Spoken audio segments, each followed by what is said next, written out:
Monsieur le professeur, Monsieur le Président, Mesdames et Messieurs les membres de l'association Victor Hugo, chers partenaires, chers collègues, Mesdames et Messieurs, je vous souhaite très chaleureusement la bienvenue et vous remercie de votre présence ce soir. Je suis très heureux d'accueillir ce soir l'éminent mathématicien qui est Cédric Villani, lauréat de la médaille Fields de 2010. Et je sais que vous êtes impatient de l'écouter, donc je serai aussi bref que possible. Et je ne reviendrai pas sur sa biographie, car je crois que Martial de Calbiac va en dire quelques mots après moi. Donc vous connaissez tous notre orateur. Et cette ambassade, comme vous le savez, a parmi ses priorités la promotion de la coopération et de l'excellence scientifique française. La France est une grande nation scientifique. Nous avons 11 lauréats, si je ne me trompe pas, de la médaille Fields, qui sont français.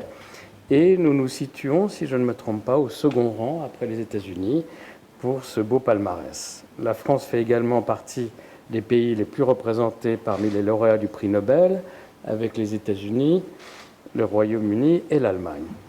Ce soir, je souhaite tout particulièrement rendre hommage à l'engagement de Cédric Villani pour la promotion des mathématiques et des sciences auprès des jeunes générations. Je vois qu'il y en a d'ailleurs quelques-uns qui sont parmi nous et je suis très heureux.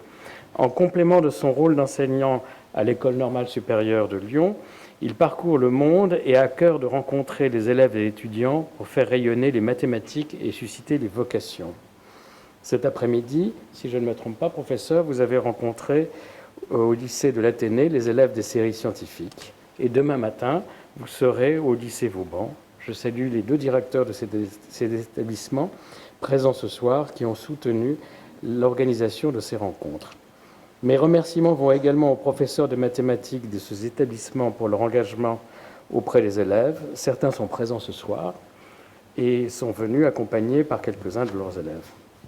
Pour conclure, je souhaite remercier très sincèrement nos fidèles partenaires qui ont permis l'organisation de cette belle soirée dans un très beau lieu. La société AG2R, La Mondiale et CAMCA, l'association Victor Hugo. Et je salue à ce titre Martial de Calbiac, M. Fabrice Souvignon et Thierry Rochelle. Et je laisse sans plus tarder la parole à Martial. Merci beaucoup. Monsieur l'ambassadeur, monsieur le professeur, mesdames, messieurs, chers amis, difficile de prendre la parole entre deux orateurs prestigieux. En mathématiques, ce moment particulier doit probablement s'appeler un intervalle. Cher auditoire, je vous rassure, tout de suite, je ne suis pas là pour tenir le micro, mais le président de l'association Victor Hugo a demandé à l'un des deux partenaires assureurs de cette conférence de bien vouloir présenter notre orateur du jour. Je m'exécute de très bonne grâce et je peux le dire avec une certaine gourmandise. Ça fait presque 50 ans que j'attends de m'offrir un prof de maths et voilà que le rêve devient réalité.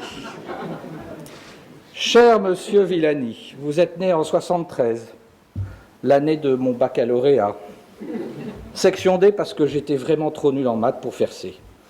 Et comme je connais le jour exact de votre naissance et sans le secours du moindre actuaire, je peux conclure que vous êtes encore dans votre 41e année. Vos parents sont enseignants en lettres, ce qui démontre que les littéraires font des matheux. Je me demande par contre si l'inverse fonctionne. Autrement dit, les matheux font-ils des littéraires? À moins qu'il ne faille parler de réciproque plutôt que d'inverse. Vous avez effectué votre scolarité à Brive, puis Toulon, ce qui fait nécessairement de vous un spécialiste du rugby, donc disposant d'un cerveau développé pour en comprendre les règles, CQFD.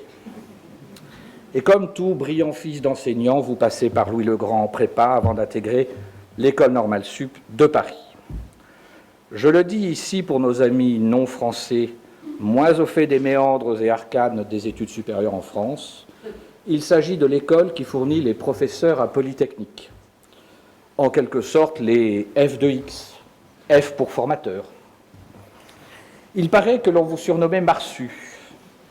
Par souci de brièveté et de discrétion dans mon propos, je n'ai pas creusé les raisons de ce surnom. Je vais vite en quelques chiffres ou dates. 1996, agrégé préparateur à Normal Sup. 1998, votre thèse, contribution à l'étude mathématique des gaz et des plasmas. 1999, professeur invité à Georgia Tech. 2000 à 2010, professeur des universités à l'École normale supérieure de Lyon. 2001, prix Louis Armand de l'Académie des sciences. 2003, prix Péco Vimont. 2004, professeur invité au Miller Institute à Berkeley. 2007, prix Jacques Herbrand, 2008, prix de l'European Mathematical Society, 2009, professeur invité à l'Institute for Advances Study of Princeton, 2009, directeur de l'Institut Poincaré et prix Henri Poincaré, le bien nommé pour les matheux. 2009, prix Fermat. Depuis 2010, professeur des universités à l'Université Claude Bernard. 2013, professeur invité au Mathematical Sciences Research Institute de Berkeley. Je m'arrête là sur le parcours, sinon ce n'est pas vous que l'on sera venu entendre. Ce qui a fait de vous un personnage plus grand public, c'est cette médaille Fields que vous recevez lors de la cérémonie d'ouverture du Congrès international des mathématiciens de 2010 à Hyderabad, en Inde. Méchant Alfred Nobel qui préférait la littérature et la poudre, mais ne savait pas compter et a donc d'oublier d'honorer les mathématiques d'un prix prestigieux. Soyons donc un peu franco-franchouillards ce soir. La médaille Fields, surtout quand on la donne à un Français, c'est encore mieux qu'un prix Nobel, et toc.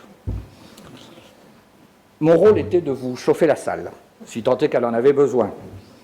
Permettez-moi donc de terminer en apothéose, en résumant vos travaux, ce qui, somme toute, est chose assez aisée. Théorie des équations aux dérivées partielles de la physique statistique, en particulier sur l'équation de Boltzmann avec démonstration consécutive sur la production d'entropie dans la dite équation. Établissement ensuite des estimations de convergence vers l'équilibre toujours pour la même équation, mais dans un contexte non perturbatif et sous l'hypothèse de régularité uniforme. Puis vous avez tout de même établi que l'amortissement Landau s'applique dans un contexte perturbatif non linéaire. Vous avez également travaillé sur la théorie du transport optimal, qui n'a absolument rien à voir avec le futur tramway de Luxembourg. Enfin, vos autres travaux incluent aussi des applications à la géométrie différentielle, liant la courbure de Ricci, le transport optimal et l'entropie. J'en repère dans la salle qui commence à avoir un peu peur. Mesdames et messieurs, chers amis, l'éléphant a attrapé un gros rhume. En avril, ne te découvre pas d'un fil. Il éternue et se mouche sans arrêt. Il doit changer son mouchoir toutes les demi-heures. Le vétérinaire consulté indique que son rhume va durer 8 jours. Calculez en hectares, arts et centiares la surface des Kleenex que l'éléphant va utiliser, sachant qu'un mouchoir d'éléphant est un carré de 6 mètres de côté. Cher public, vous avez 75 minutes, mais je vous laisse entre les mains du meilleur professeur possible. Merci.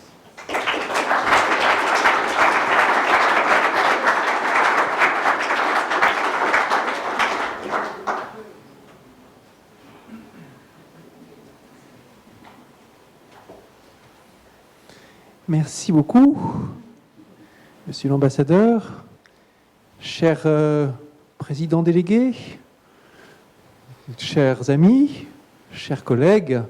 On va parler ce soir de mathématiques. On va en parler d'une manière qui ne soit pas scolaire, mais d'une manière qui soit un peu culturelle, on va dire, quelque chose qui va vous le présenter comme faisant partie intégrante de choses qui vous sont bien familières. L'exposé va s'intituler « Des triangles, des gaz, des prix et des hommes ». Et c'est un exposé, vous voyez, avec ce titre ambitieux, qu'on va parcourir du terrain. Et pas seulement dans le domaine scientifique, proprement dit. On va commencer par rappeler, avec une petite référence littéraire, quelque chose qu'il est bon de comprendre sur le statut des mathématiques ou de la mathématique. J'aime bien employer le singulier. Est-ce que... Je me demande si on n'aurait pas un meilleur résultat en diminuant la luminosité par ici. Qu'est-ce que vous en pensez ? Encore ?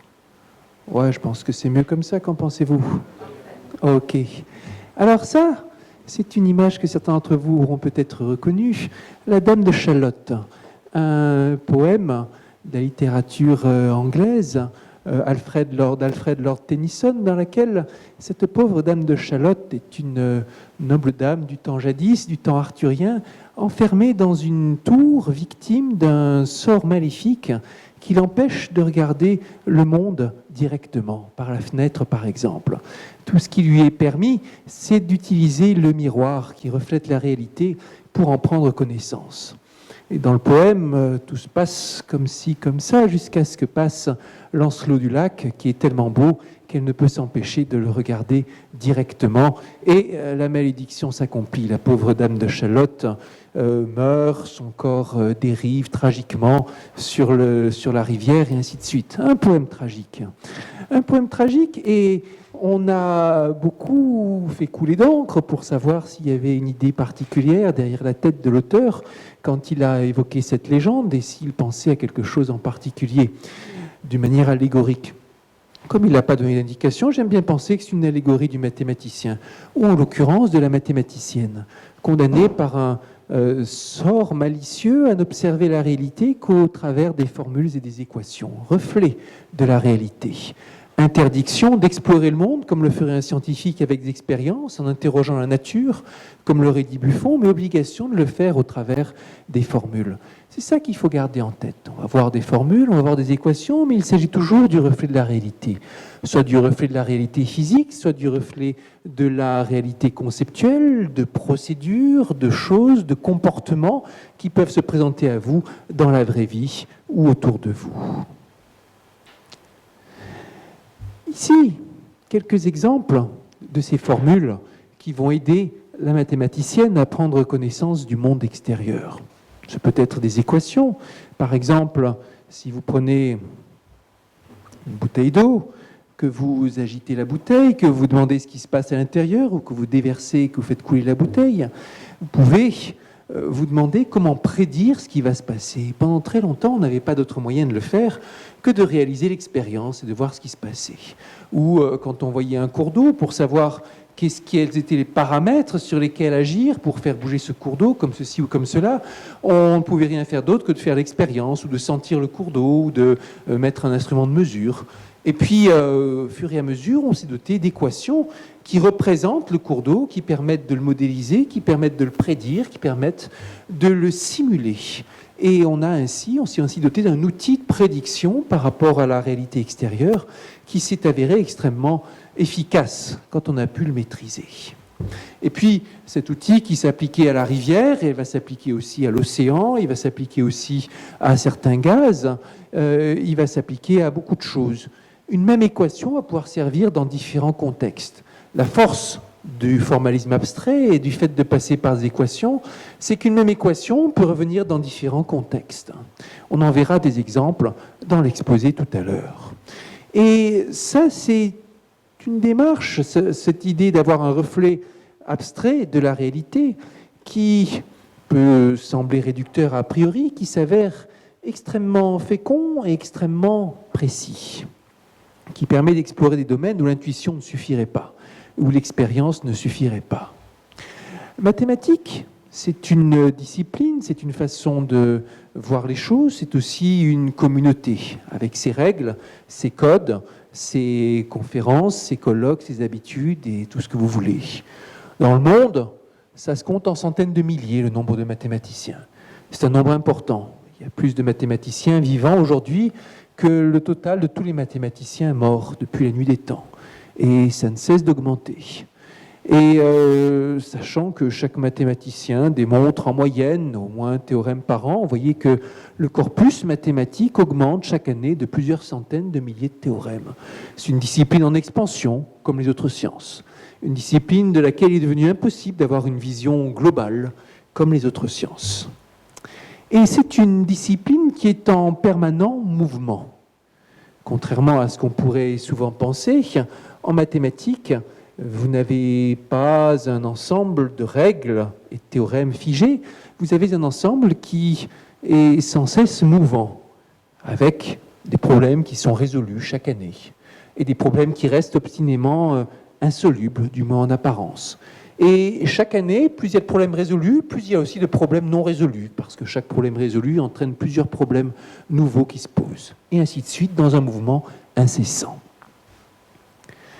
Si vous demandez à un mathématicien quel est le problème de mathématiques le plus important, celui qui lui tient le plus à cœur, vous obtiendrez une réponse qui variera d'un mathématicien à l'autre. Mais si vous lui demandez quel est le problème de mathématiques le plus célèbre qui soit, presque à coup sûr, il vous répondra l'hypothèse de Riemann. L'hypothèse de Riemann, je l'ai appelée ici de manière un peu pompeuse, le mystère le plus profond de notre temps, mais c'est vrai que dans tous les mystères qui agitent les mathématiciens, il n'y en a pas un qui soit considéré comme plus fondamental et plus profond, peut-être. Aussi parce qu'il fait appel à des choses élémentaires, un énoncé assez élémentaire. Et puis parce qu'il nous a été légué par Bernhard Riemann, l'un des mathématiciens, l'un des scientifiques les plus extraordinaires qu'on ait connus, au milieu du XIXe siècle. Cette hypothèse de Riemann, qu'est-ce qu'elle dit? Elle porte sur une fonction assez simple. Je ne sais pas si tout le monde voit au fond ici, mais ce n'est pas grave. En tous les cas, vous pouvez prendre la formule, je vais la lire.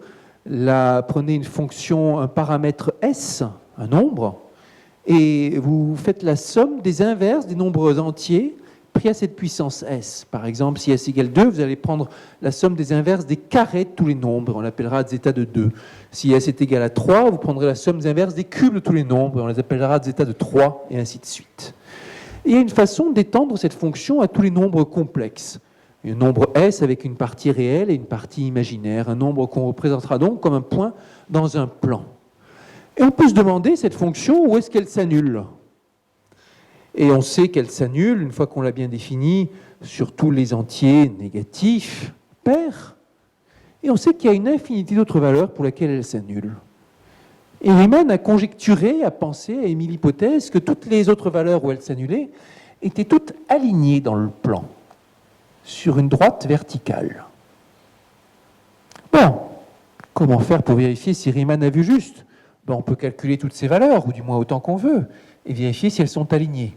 C'est ce qu'on a fait, et d'ailleurs, dès que les êtres humains ont commencé à construire des ordinateurs, ça fait partie des problèmes qu'ils ont donnés aux ordinateurs, calculer les zéros de la fonction de zeta. Nos jours, on a calculé des dizaines de milliards de ces zéros, et ça continue. Et tous les zéros qu'on a trouvés depuis toujours, ils sont tous alignés. Tous alignés sur une droite verticale. Est-ce que la conjecture est pour autant démontrée? Non. Et ça vous dit quelque chose d'intéressant. Mathématiques, c'est le seul domaine d'activité humaine dans lequel 1 milliard de preuves concordantes ne valent pas, 1 milliard d'indices concordants ne valent pas preuve. N'importe où, si vous avez 1 millier d'indices qui concordent et qui en plus sont improbables, vous calculez un nombre, quelle est la probabilité pour qu'il soit exactement d'abscisse égale à 1,5? Rien du tout. Et vous trouvez ça 1 milliard de fois, vous allez dire, donc c'est vrai. Non, pas en mathématiques. Parce qu'en mathématiques, une vérité n'est acceptée que si elle découle d'un raisonnement logique et non de l'expérience. Même si 1 milliard d'expériences concordantes donnent le même résultat, vous n'admettez pas cela comme vérité. Voyez en cela que la mathématique, c'est une science extrême. C'est bien une science, mais dans laquelle on pousse le doute et la foi en la logique jusqu'à l'extrême. Et pour ça, peut-être, c'est pour ça que c'est une science indispensable aux autres, avec son petit grain très particulier par moment. Alors pourquoi on s'intéresse à cette conjecture? Vous allez me dire, parce qu'elle est liée à d'autres problèmes. Plus un problème est lié à d'autres problèmes plus intéressants pour un mathématicien. En particulier les nombres premiers. Les nombres premiers, c'est briques élémentaires, comme 2, 3, 5, 7, 11, 13, etc., mais pas 9. Ces nombres élémentaires qui permettent d'exprimer tous les autres par produit, eh bien, on se pose des questions sur leur répartition depuis très longtemps. Il ne se passe pas une semaine sans que je reçoive un courrier électronique de quelque illuminé qui m'explique avoir découvert la loi qui régit l'apparition des nombres premiers, et ainsi de suite. Eh bien, cette hypothèse de Riemann, si elle est vraie, elle nous dit que, quelque part, les nombres premiers, si on les regarde assez loin, avec suffisamment de recul, ils apparaissent distribués de manière aléatoire, avec une distribution assez précise.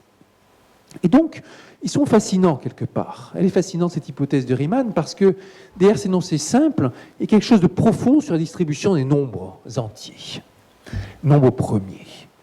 Elle est aussi liée à des problèmes encore mal compris, par exemple de physique fondamentale. Par exemple, les statistiques des niveaux d'énergie d'un atome abstrait, aléatoire, sont exactement les mêmes que celles des zéros de la fonction de zeta de Riemann. Et personne ne comprend pourquoi.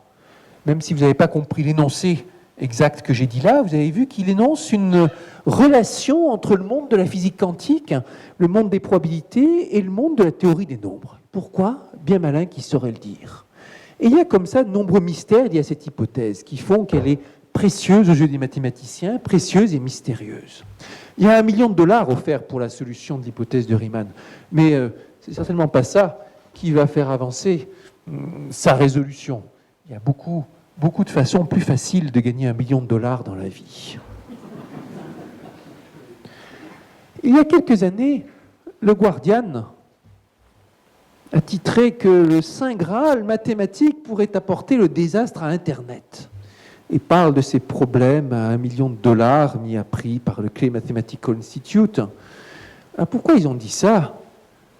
Si on essaie de reconstituer ce qui s'est passé dans la tête du journaliste, on comprend. L'hypothèse de Riemann est liée au nombre premier. Les nombres premiers ont longtemps été utilisés comme le Saint Graal en cryptographie pour assurer la sécurité des données sur Internet, parce que c'est très difficile de factoriser un très très grand nombre en nombre premier. On comprend aussi que le journaliste n'a rien compris, parce que vous avez entendu ce que je vous ai dit tout à l'heure, si l'hypothèse de Riemann est vraie, les nombres premiers sont distribués à peu près aléatoirement. Bon sang, en quoi ça va nous aider de savoir qu'ils sont distribués aléatoirement si on veut trouver les nombres premiers qui composent un très très grand nombre? Vraiment à rien. Mais comme je vous disais, on n'a pas besoin d'une conclusion catastrophiste comme ça, du fait que ça pourrait casser les codes Internet. On sait pourquoi c'est important, parce que c'est relié à d'autres questions mathématiques et scientifiques. Riemann, il ne nous a pas laissé seulement cette hypothèse. Riemann, il y a une carrière extraordinaire qui couvre l'ensemble des disciplines mathématiques. En particulier, on lui doit la géométrie non euclidienne moderne, dite géométrie riemannienne. Le formalisme dans lequel on construit toutes les géométries non euclidiennes, géométries non plates, des géométries dans lesquelles les unités de longueur peuvent varier d'un endroit à l'autre, dans lequel le plus court chemin entre deux points ne sera pas une droite. Pourquoi pas? Après tout, le plus court chemin pour aller d'ici au pôle Nord, c'est certainement pas une droite, c'est une courbe le long de la surface de la Terre. Et puis, Riemann nous a donné les outils de base qui permettent de comprendre ces géométries, en particulier la notion de courbure. La courbure de Riemann, c'est une quantité qu'on définit de manière précise et qui nous indique en particulier si les géodésiques ont tendance, les géodésiques, ces courbes de plus court chemin d'un point à un autre, ont tendance à se rapprocher ou à s'écarter davantage que les courbes, que les droites, dans le plan. Courbures positives de géodésiques auront tendance à se rapprocher plus vite que des droites, ou à s'écarter moins vite que le ferait des droites. En courbures négatives, elles auront tendance à s'écarter plus vite que ne le feraient des droites. À partir de cette simple idée, vous pouvez construire tout un monde dans lequel vous allez analyser, avec l'outil de la courbure, différentes géométries, leur trouver des points communs, les classer et quelque part les comprendre. Et puis tout ce que vous avez appris sur les triangles dans un espace euclidien, dans un plan, ça sera faux dans ces nouvelles géométries. Mais en fonction du signe de la courbure, vous reconnaîtrez que les triangles, ils ont telle ou telle forme. Un modèle de géométrie à courbure négative, c'est le célèbre espace hyperbolique, une des grandes découvertes du XIXe siècle, dans laquelle, ici, les distances varient d'un endroit à l'autre. Ça a été représenté par l'artiste Escher. Plus vous vous approchez du bord de ce disque, plus l'unité de longueur est petite, et tous les poissons qui sont représentés ici ont donc la même longueur dans cet espace hyperbolique. Et si on trace un triangle fait de 3 courbes géodésiques dans cet espace hyperbolique, fait de 3 droites, si l'on veut, dont chacune est de longueur infinie, finalement, on obtient un objet qui est plus maigre que nature. La somme des angles, par exemple, est strictement inférieure à 180 degrés. C'est un triangle typique de géométrie hyperbolique. Et plus on agrandirait le triangle, plus la somme des angles serait petite. Et au contraire, si on se place en géométrie à courbure positive, comme la surface d'une sphère, les triangles seront plus gras que nature. Vous voyez ce triangle ici? 3 angles droits, soit 270 degrés au total. Tout à l'heure, avec les lycéens, on a joué au jeu de trouver quelle était la plus grande somme des angles qu'on pouvait avoir pour un triangle tracé sur une sphère. Et au bout de quelques temps, ils ont trouvé qu'on pouvait imaginer des triangles tels que la somme des angles soit égale à 540 degrés. Et j'ai expliqué que dans un triangle tracé sur une sphère, la somme des angles est toujours comprise entre 180 et 540 degrés. Et plus le triangle est gros, plus la somme des angles est grande. C'est le contraire de ce qui se passe avec l'espace hyperbolique.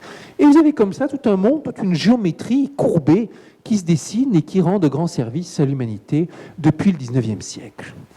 Regardez ce que je vous disais sur les géodésiques qui s'écartent moins vite. Prenez ici, les géodésiques sont comme ces grands arcs de cercle. Elles se croisent ici, disons que c'est le pôle nord. Elles vont se recroiser plus loin au pôle sud. Dans le plan, quand deux droites se croisent, c'est une fois et c'est tout. Une fois pour toujours. Vous n'avez jamais deux droites qui se croisent et qui vont venir se recroiser une seconde fois. Mais dans un monde à courbure positive, ça peut très bien se produire. Elles vont se croiser et puis se recroiser une seconde fois, ce qui est bien en accord avec le fait qu'elles s'écartent moins vite l'une de l'autre que ce que feraient deux droites. Alors, ici, à partir de là, vous avez tout un monde qui vous permet d'apprécier la géométrie et de les comprendre. Et puis, vous avez de belles choses aussi qui en découlent. Alors, cette image a été prise dans un très bel endroit, le musée du corail hyperbolique à Dublin. Et si vous allez à Dublin un jour, allez visiter ce musée, vous y trouverez ce genre de choses. Je ne garantis pas que vous y trouverez la charmante actrice qui pose ici, en faisant de la balançoire, à travers les récifs, au milieu des récifs de corail hyperbolique, mais vous y verrez ce genre de choses. Ça a été tricoté selon une règle simple, courbure négative constante.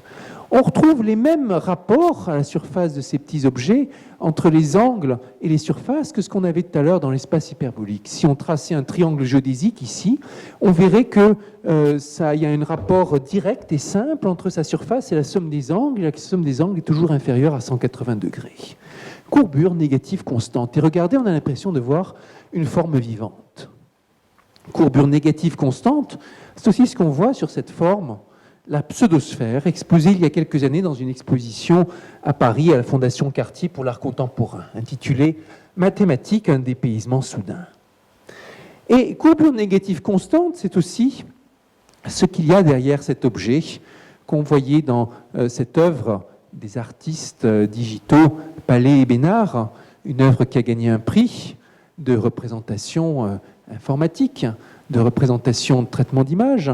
Et regardez ici, on a l'impression de voir une sorte d'accordéon dans lequel chacun de ces objets, de ces éléments, a la forme d'une selle de cheval. Comme si vous étiez assis ici, avec les jambes de part et d'autre comme ça, et la selle qui remonte par devant et par derrière. Une selle de cheval, c'est la forme typique de courbure négative. Et cet objet, comme celui-ci, il est encore de courbure négative constante si l'on fait abstraction des arêtes qu'on voit ici, les lignes de soudure, si vous voulez. Alors, Henri Poincaré a dit un jour, faire des mathématiques, c'est donner le même nom à des choses différentes. Ici, c'est une illustration parfaite. Trois formes très différentes qui toutes sont des objets de courbure négative constante. Et vous voyez comment on arrive à obtenir ainsi des classifications pas du tout évidentes à partir de ces concepts qui nous sont hérités de Riemann. La courbure, c'est donc quelque chose qui peut être intéressant pour des artistes. Mais comme toutes les découvertes mathématiques, c'est aussi quelque chose qui se partage avec d'autres mathématiciens. Comme Gregorio Ricci-Curbastro, début du XXe siècle, quand il développe et approfondit les concepts de Riemann et en fait ce qu'on appelle nos jours la courbure de Ricci. C'est comme la courbure de Riemann, mais au lieu de s'intéresser aux distances entre des courbes, s'intéresse avant tout à l'évolution des surfaces. Et puis, une fois qu'un concept mathématique a évolué de mathématicien à mathématicien, il peut aussi changer de discipline scientifique, être récupéré par exemple par la physique, la grande amie de la mathématique depuis plusieurs siècles. C'est ce qui est arrivé peu de temps après, quand Albert Einstein, à la suite de discussions avec son ami mathématicien Grossman, découvre que la courbure développée par Riemann et Ricci, c'est exactement ce dont il a besoin pour fonder sa théorie de la relativité générale. Vous voyez ici le R comme Riemann. Et à ce moment-là, quelque chose qui auparavant était plutôt une curiosité mathématique, quelque chose qu'on avait développé pour l'amour de l'élégance, se retrouve d'un coup au cœur de notre conception même de l'espace et du temps. C'est quelque chose qui se passe souvent. Et attendez encore quelques 80 ans, et vous voyez ce genre de choses débarquer dans votre voiture. Dans le GPS, pour le repérage, vous avez besoin de prendre en compte précisément des facteurs cinématiques extrêmes et donc la théorie de la relativité générale d'Einstein. Sans quoi, votre GPS ne fonctionne simplement pas. Donc vous voyez la trajectoire qui s'étale sur quelques 150 ans entre le moment vers 1850, où Bernard Riemann introduit sa notion de courbure, et le moment, à notre époque, où le GPS a envahi le monde entier. Il y a toute une trajectoire que Riemann n'aurait jamais pu imaginer et qui va passer d'être humain à être humain, être amélioré par des dizaines de scientifiques, des centaines d'ingénieurs, jusqu'à arriver au stade actuel. Dans votre GPS, il y a un peu de Riemann, un peu de Ricci, un peu d'Einstein. C'est quelque chose dont vous pourrez vous souvenir le matin quand vous prenez votre voiture. Vous pouvez même ouvrir pour vérifier. Alors, Riemann, il s'est intéressé non seulement à des questions de géométrie, à des questions de nombre, mais à toutes sortes de choses. Par exemple, l'apparition des singularités, un peu comme ces courbes qu'on a vues tout à l'heure sur l'image avec l'espèce de toupie. Quand vous prenez votre café le matin, vous voyez que la lumière elle peut faire un reflet comme ça dans votre tasse. Ça, c'est une singularité. Quelque chose qui est une sorte de pointe de discontinuité qui apparaît spontanément. Ça aussi, c'est une singularité. Les propriétés de l'air, de l'atmosphère, autour d'un avion supersonique. On appelle ça des ondes de choc. Comment elles se propagent, comment elles apparaissent, qu'est-ce qui se passe? Ici, pareil, avec une balle de fusil. Regardez ces courbes sphériques, ces courbes coniques. Qu'est-ce qui se passe à l'endroit de ces singularités? Riemann a été le premier à essayer de comprendre ça. En fait, Riemann, il s'est essayé à toutes sortes de choses, et c'est stupéfiant de mettre en regard la brièveté de la vie de Riemann, disparu dans sa 41e année, avec la liste de concepts que les mathématiciens du monde entier utilisent encore aujourd'hui, et qui sont issus d'un très petit nombre d'articles, mais chacun révolutionnaire. Cela fait de Riemann un personnage très spécial dans l'histoire des sciences. Une sorte de personnage romantique qui révolutionne tout en un laps de temps très court et puis qui part aussi rapidement qu'il est arrivé. Et de fait, il y a quelques années, j'ai rencontré une célèbre chanteuse de rock qui m'a raconté qu'elle allait de temps en temps se recueillir auprès de la tombe de Riemann pour y trouver l'inspiration. Où l'on voit que les scientifiques peuvent inspirer les artistes et pas seulement le contraire. Alors moi aussi, j'aime bien les tombes et c'est une activité que je vous recommande. Si un jour vous vous retrouvez à Vienne, allez donc visiter le Zentralfriedhof, le grand cimetière central, où sont enterrés de nombreux grands personnages de l'histoire de l'humanité. Il y a des scientifiques, il y a des compositeurs. Alors, quand j'y suis allé, c'était en 2006, pour le centenaire de la tragique disparition de Boltzmann, et je savais qu'il y avait cette tombe. Cette tombe, elle est célèbre. En particulier, on y voit la fameuse formule de l'entropie, S égale K log W. Le désordre d'un système physique est égal à une constante fois le logarithme de l'espace des possibles configurations de ce système, sachant qu'on l'a observé. S égale K log W. Une formule extrêmement importante, sur laquelle je reviendrai, au moins aussi importante, certainement beaucoup plus en fait que la formule d'Einstein, E égale MC2. Une formule qui nous dit quelque chose sur le désordre du monde dans lequel nous vivons et le fait que nous sommes des êtres macroscopiques dans un monde qui est fait de constituants microscopiques, ce qui régit toutes nos activités. Alors, le jour où j'étais dans ce cimetière, un peu tard le soir, après le colloque, et où je cherchais mon chemin pour trouver la tombe du grand homme, il n'y avait personne pour m'aider. Et j'ai avisé des espoirs de cause, parce que c'est gigantesque, ce Zentralfriedhof. J'ai avisé une famille de touristes qui était assise là, sur le banc à côté, et je leur ai demandé s'ils pouvaient m'aider, m'indiquer un plan ou un comptoir ou quelque chose où je pouvais trouver de l'aide. Ils m'ont dit, il n'y a pas de plan. Qu'est-ce que vous cherchez? Et j'ai dit Boltzmann, disant peut-être qu'ils ont entendu parler de lui. Et le chef de famille m'a regardé avec les yeux pétillants et a dit ah, S égale K log W. Et il m'a amené jusqu'à la tombe. Vous voyez comme elle est importante cette formule. Elle sert de mot de passe entre initiés dans les cimetières le soir. Alors, qu'est-ce qu'elle veut dire cette formule? Je vous disais, elle parle du monde atomique. À l'époque de Maxwell et de Boltzmann, on n'avait aucune preuve on n'avait que quelques indices du fait que la matière était peut-être faite d'atomes et de molécules. Et la plupart des gens n'y croyaient pas. Boltzmann y croyait, et Boltzmann, Maxwell développent cette idée selon laquelle la matière serait faite de très petits corps, et que dans un gaz, ces très petits corps, ils bougent à très grande vitesse dans tous les sens, et de temps en temps, ils se cognent, et leurs vitesses sont modifiées par les collisions. On appelait ça la théorie cinétique des gaz, parce que les vitesses, c'est un paramètre qu'on ne pouvait pas observer, mais qui joue un rôle fondamental. Quand même, c'est incroyable cette idée. Là, autour de nous, l'air a l'air très calme. Là, près de mon doigt, on ne sent aucun mouvement de l'air. Imaginez qu'à cet endroit-là, il y a des milliards de molécules qui vont dans toutes les directions avec des vitesses considérables. Ça paraît dément, quoi. Si vous en parlez à un enfant, il croira que vous êtes fou. Et Boltzmann, Maxwell montrent qu'on peut construire toute une théorie physique à partir de ça.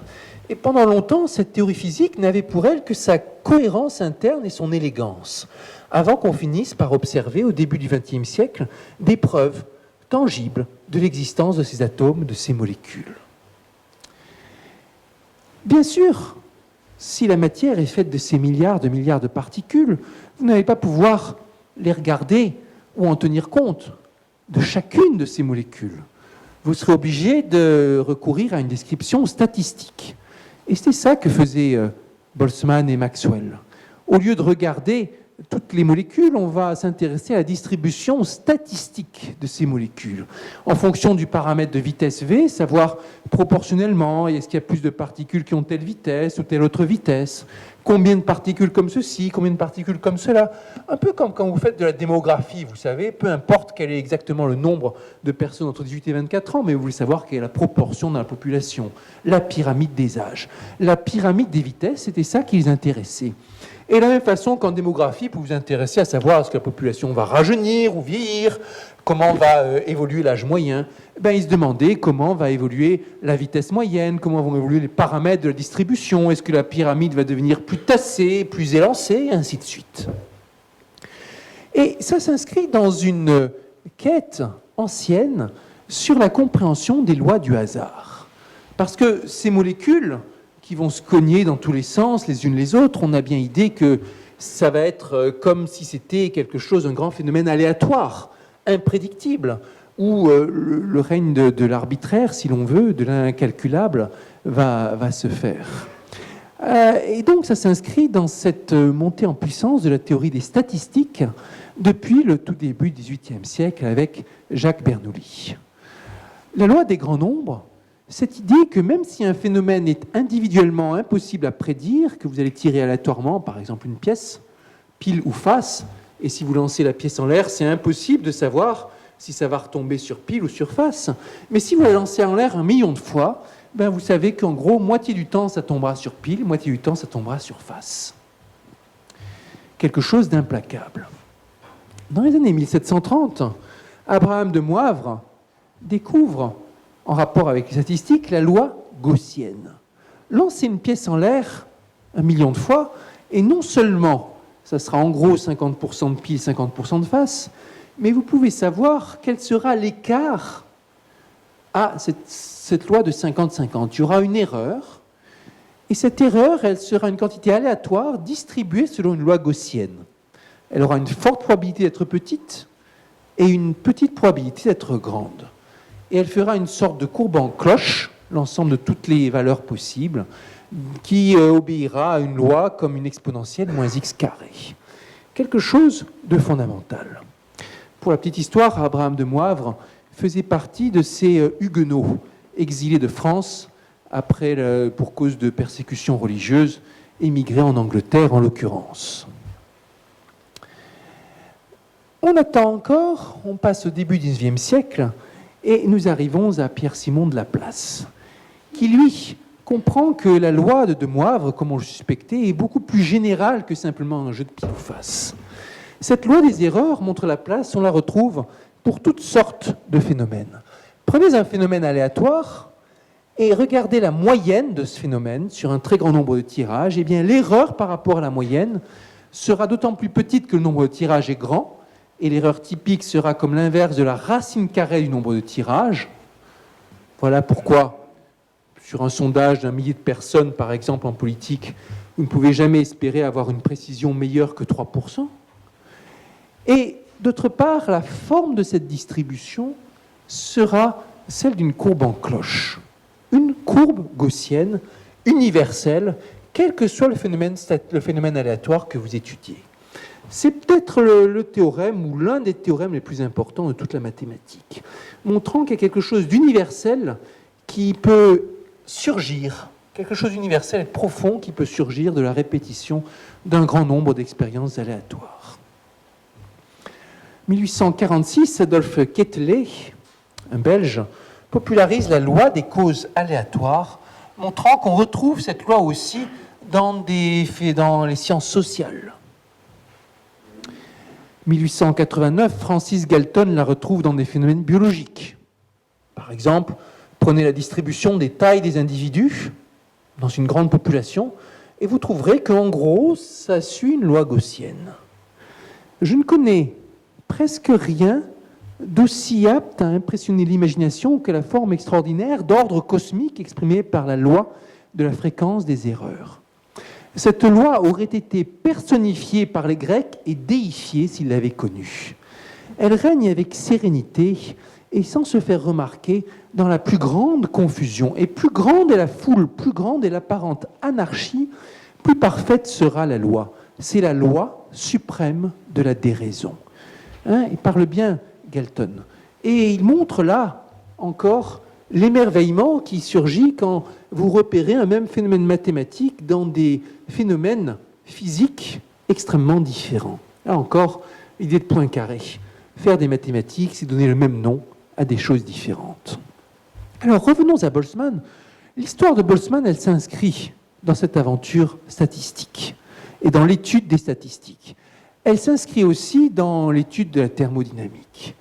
Et Boltzmann comprend qu'il y a des lois implacables qui s'appliquent aux lois de la physique, qui s'appliquent à la physique statistique, de la même façon qu'il y a une loi implacable qui s'applique au jeu de pile ou face. Et que du fait qu'on a un très très grand nombre de molécules, on va pouvoir prédire l'évolution du gaz, alors que si on avait peu de molécules, on n'y arriverait pas. Et Boltzmann arrive à cette formule, celle de l'entropie. S égale K log W. Regardez le gaz et regardez la statistique. La statistique laisse beaucoup de possibilités parce qu'elle ne vous dit pas comment sont rangées toutes les particules individuellement. Toutes ces possibilités, c'est un nombre gigantesque, vous l'appelez W, vous en prenez le logarithme, qui est en gros le nombre de chiffres qu'il vous faut pour l'écrire, et vous l'appelez l'entropie. Boltzmann montre comment le calculer de manière effective, ce nombre, en fonction de la distribution de particules, de sorte qu'un ingénieur peut calculer l'entropie d'un gaz. Et Boltzmann montre que cette entropie, elle ne peut que augmenter au cours du temps. Le désordre du gaz augmente de plus en plus, le nombre de possibilités microscopiques du gaz augmente. Par exemple, prenez un gaz que vous rangez dans la moitié d'une boîte et laissez le gaz libre de faire ce qu'il veut, vous verrez toujours le gaz envahir la boîte entière.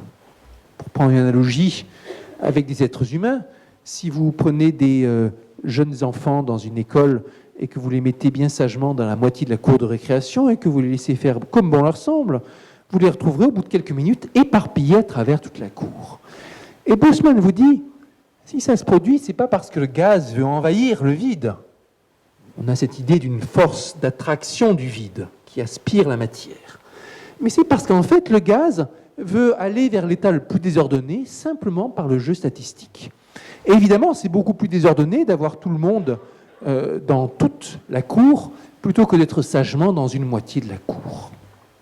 Vous avez ainsi donc une loi de la physique derrière une loi mathématique. Boltzmann, pour arriver à cette conclusion, a utilisé une invention redoutable du 18e et 19e siècle, perfectionnée et extrêmement fécond et actif maintenant, les équations aux dérivées partielles. Ces équations qui régissent tous les phénomènes, ou presque tous ceux qui nous entourent, qui sont continus, on va dire. L'équation de Boltzmann, c'est celle-ci justement. C'est cette équation que Boltzmann a utilisée pour modéliser le comportement du gaz et pour arriver à sa conclusion. une équation déterministe qui vous permet de prédire l'évolution de la statistique du gaz de manière très précise.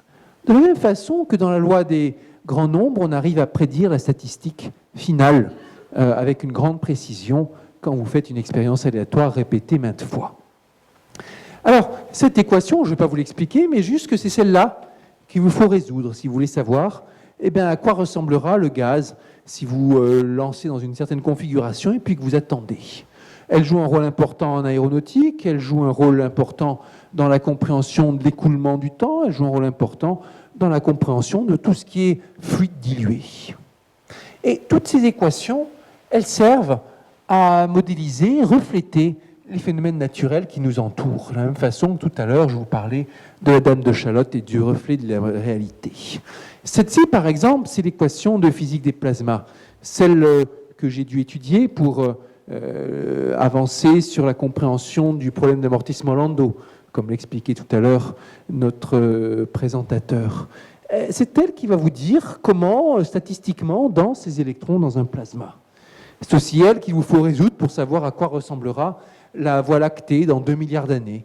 Parce que une galaxie, ça ressemble un peu à un gaz avec ses 100 milliards d'étoiles, sauf que le constituant élémentaire, ça serait une étoile. Et vous avez ici aussi, au contraire, c'est dans l'infiniment petit, l'équation de Schrödinger qui va vous régir le comportement d'un atome. L'équation de l'air qui va régir le comportement d'un fluide non visqueux, incompressible. L'équation de Navier-Stokes qui régit le comportement d'un fluide compressible, visqueux. Des équations qui sont résolues tous les jours, un peu partout dans le monde, pour prédire le temps qu'il fera demain, ou dans une semaine, ou dans 10 ans. Des équations qui sont aussi résolues tous les jours par la studio d'Hollywood pour faire de beaux effets spéciaux, de fluides, plus vrais que nature. Des équations qui sont aussi très importantes quand vous voulez optimiser la forme d'une carène de bateau, des choses comme ça.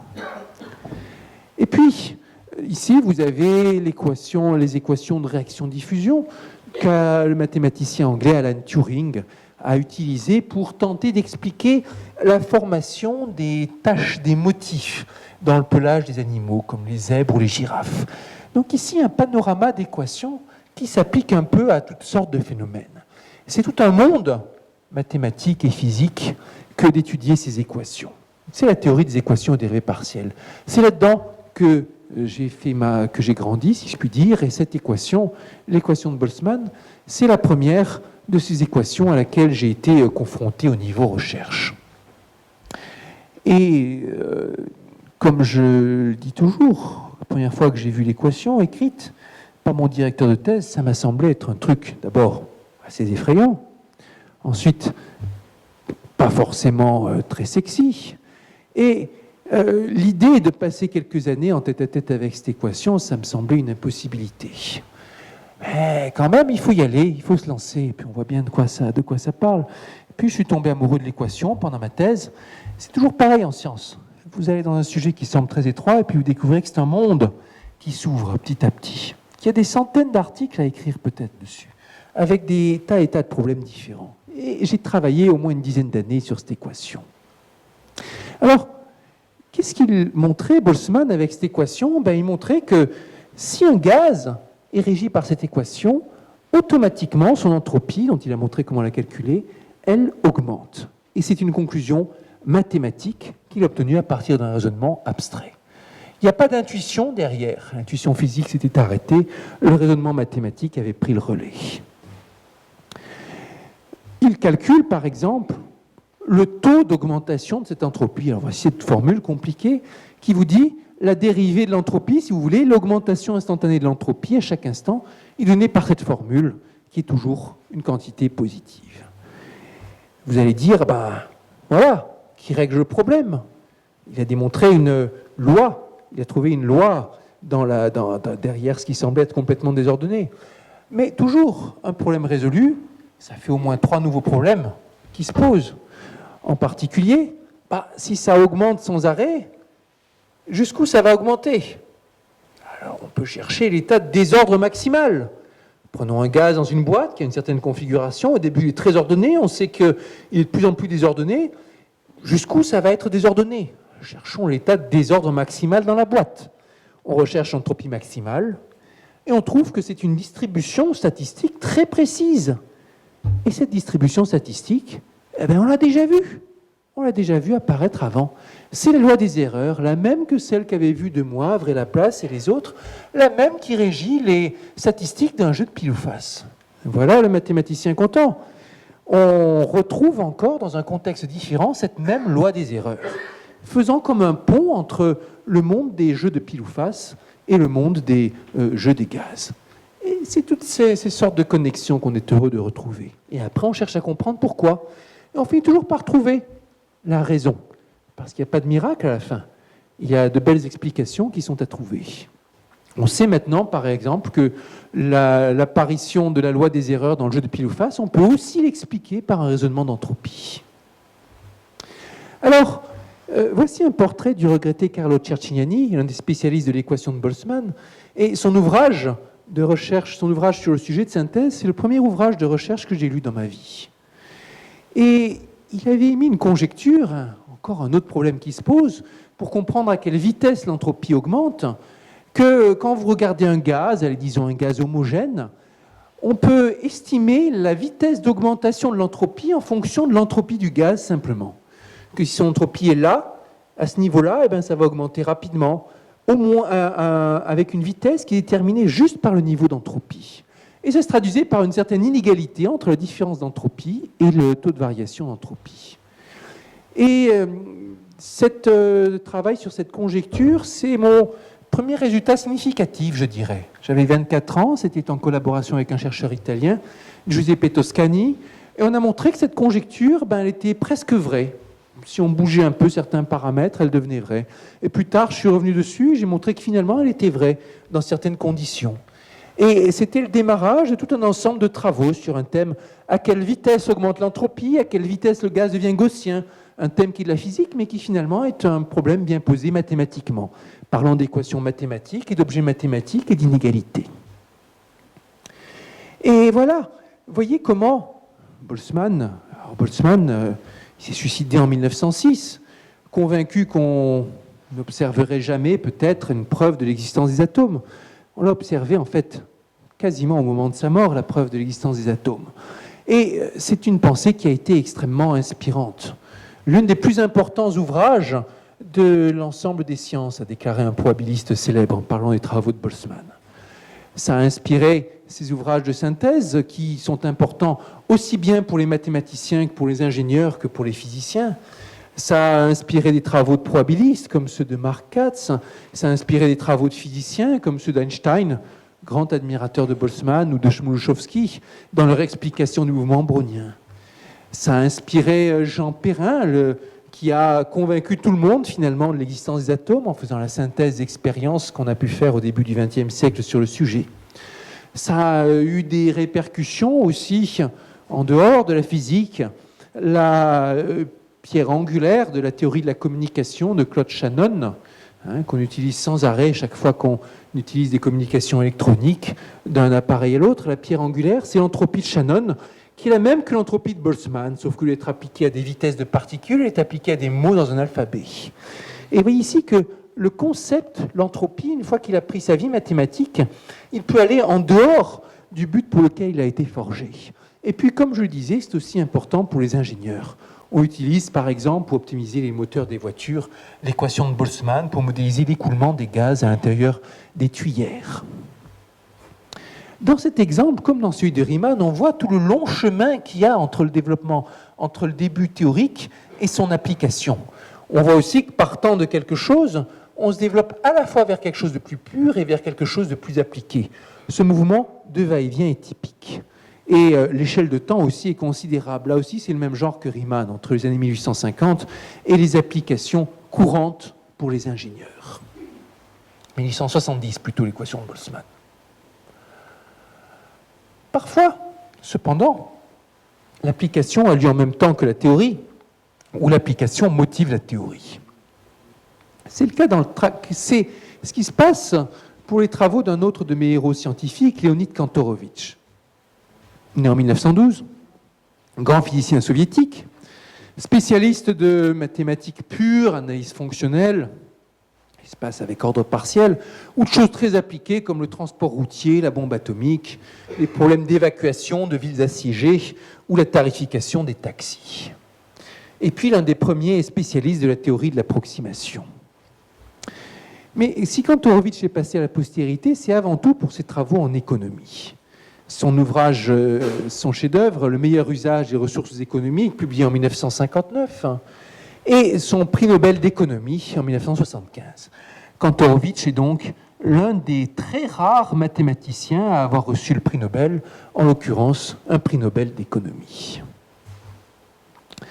Kantorowicz est l'un des héros de l'ouvrage inclassable Red Plenty, dans lequel le romancier Francis Pufford développe la vie d'un concept mathématique et économique, la planification économique, et tente de lire toute l'économie de la Russie soviétique depuis la montée fulgurante jusqu'au déclin à travers l'histoire de ce concept. Kantorowicz, Khrouchtchev et bien d'autres sont certains des héros de ce roman, mi-fiction, mi-réalité. Et dedans, on voit comment un concept mathématique, quelque part, a sa vie propre et va se confronter au monde des humains dans l'application. Parfois de manière très efficace, parfois de manière inefficace, en particulier parce que les humains n'agissent pas comme des êtres rationnels et parce que parfois aussi l'intérêt rationnel d'un individu ne coïncide pas du tout avec l'intérêt de la société. Et on voit en tout cas dans ce roman le concept mathématique traité comme un héros. Kantorowicz, dans le monde des humains, a vu sa vie bouleversée par le contreplaqué. Contreplaqué, c'est pas très sexy pourtant. Contreplaqué, c'est un alliage de bois de dureté différente. C'est le père d'Alfred Nobel à qui on attribue souvent cette invention. Et un jour, Kantorowicz, il était tout jeune encore, mais déjà chef de son département. Kantorowicz avait son poste de professeur d'université à 22 ans. Et Kantorowicz reçoit un jour la visite de ces messieurs de l'industrie du contreplaqué qui lui disent « Professeur Kantorowicz, voilà, on a besoin d'optimiser notre production pour le prochain plan, on aimerait bien faire mieux, mais comment faire ? On coupe du bois comme ceci, du bois comme cela, il y en a qui viennent de telle forêt, il y en a qui viennent de telle autre, on les assemble, on a une grosse machine qui peut traiter tant de bois par jour et faire en place ceci et cela, on a une petite machine qui peut faire tant de bois par jour et tout ça. Bref, il y a tellement de paramètres et de combinaisons possibles qu'on ne sait pas par quelle boule prendre pour trouver la meilleure solution. Est-ce que la mathématique peut nous aider ? Kantorowicz ne savait pas, mais il a réfléchi, il a fini par comprendre que oui, il pouvait les aider. Et il a développé à partir de là ce qu'on appelle maintenant la théorie moderne de la programmation linéaire, développée aussi indépendamment par d'autres. Et cette théorie, c'est quelque chose qu'on apprend à un niveau élémentaire dans certains exercices au lycée. Elle vous indique comment résoudre des problèmes d'optimisation. On cherche à maximiser quelque chose qui est linéaire sous des contraintes qui elles-mêmes sont linéaires. Linéaire voulant dire que ça varie proportionnellement à chacune des quantités qui sont mises en jeu. Par exemple, 2 fois ceci plus 1 fois cela va être plus petit que telle quantité. 3 fois ceci plus 4,5 fois cela, et ainsi de suite. Et si vous faites dans l'espace des paramètres un polygone représentant l'espace des possibles que vous laissent les contraintes qui sont représentées par des droites, vous cherchez à optimiser votre paramètre en regardant quel est le point qui est le mieux placé pour un certain critère. Ce sont des exercices qu'on fait parfois au lycée. Des jolis exercices et qui sont profonds quelque part. Programmation linéaire, c'est simple à résoudre quand on a 3 équations à 2 inconnues. Mais quand vous avez 10 000 équations à 100 inconnus, qu'est-ce que vous faites ? C'est le genre de problème auquel sont confrontés dans la vraie vie certaines industries de nos jours. Parfois même 100 000 paramètres. Alors, il vous faut une théorie mathématique pour gérer ça. La recherche à la main ne passera pas, mais la théorie mathématique, souvent accompagnée par l'ordinateur, permettra de le résoudre. Et Kantorowicz trouve une théorie mathématique de ce problème d'optimisation, de ce problème de programmation linéaire. Et il comprend qu'il peut en déduire la solution de nombreux problèmes. En particulier, un problème qui a été posé longtemps avant lui, qui a été posé qui a été posé 150 ans à peu près avant lui par Gaspard Monge au moment de la Révolution ou un peu avant, le problème du transport optimal. Donnez-vous des lieux de production avec certaines quantités qui sont produites de matériaux, X1, X2, X3, X4, et puis des endroits où ça sera consommé, Y1, Y2, Y3, Y4. Ça peut être n'importe quoi. Vous pouvez imaginer que c'est des bois que vous transportez vers les lieux où ça va être transformé en contreplaqué. Vous pouvez imaginer que c'est du minerai que vous allez transporter vers des usines où ça va être transformé. Dans mon livre sur le sujet, en bon français, j'ai imaginé que c'était des croissants qui étaient produits par des boulangeries, qui étaient consommés dans des cafés le matin, et ainsi de suite. C'est ce que vous voulez. Et vous vous demandez quel est le meilleur appariement des points de production aux points de consommation. Parce que peut-être qu'il vaudra mieux envoyer la production de X1 en Y1, ou peut-être en Y2, ou peut-être en Y3, et ainsi de suite. Vous avez toutes sortes de combinaisons. Un peu comme tout à l'heure, vous ne savez pas où est-ce qu'il faut envoyer le bois de telle forêt et vers quelle machine. Ça, c'est le problème qu'on appelle du transport optimal. Et ce que vous voulez optimiser, c'est l'énergie que vous dépensez à effectuer ce transport. Et Kantorowicz découvre qu'il peut résoudre ce problème en appliquant sa théorie. Par exemple, il montre qu'on peut transformer ce problème de coût minimal en un problème de gain maximal. Imaginez qu'arrive un intermédiaire qui se propose d'acheter la marchandise au lieu de production et de la revendre au lieu de consommation, et vous allez juste fixer avec lui un prix d'achat et un prix de vente. Alors pour vous convaincre qu'il faut lui vendre, qu'il faut bien lui confier l'affaire, il va faire en sorte que la différence entre le prix de vente et le prix d'achat soit toujours inférieur ou égal au coût de transport, et il va chercher à mettre en place les prix de telle manière qu'il fasse le profit maximal. Et ce que dit Kantorowicz, c'est que le coût minimal de transport correspondra au gain maximal de cet intermédiaire. Voyez l'interprétation économique, et comprenez aussi que ce qu'essayait de faire Kantorowicz était extrêmement courageux. Son rêve, une théorie rationnelle des prix, quelque part un problème important en économie, mais à cette époque-là, à l'époque et dans le pays où il vivait, essayer de mettre en place une théorie rationnelle des prix, c'est simplement risquer sa vie. Et pour moins que ça, des gens étaient simplement exécutés. Parce que les prix, c'était bourré d'idéologie, l'idée de valeur travail, et ainsi de suite. Et ça sonnait un peu capitaliste, cette histoire de profit maximal. Ça avait beau être un théorème implacable, il était rigoureusement interdit de parler de cette théorie en public. Toutes sortes de périphrases pour cacher de quoi il était question. Entre parenthèses, Monge, en son temps, avait lui aussi développé une théorie qu'il était interdit d'aborder en public. C'était la théorie de la géométrie descriptive, arme de guerre redoutable.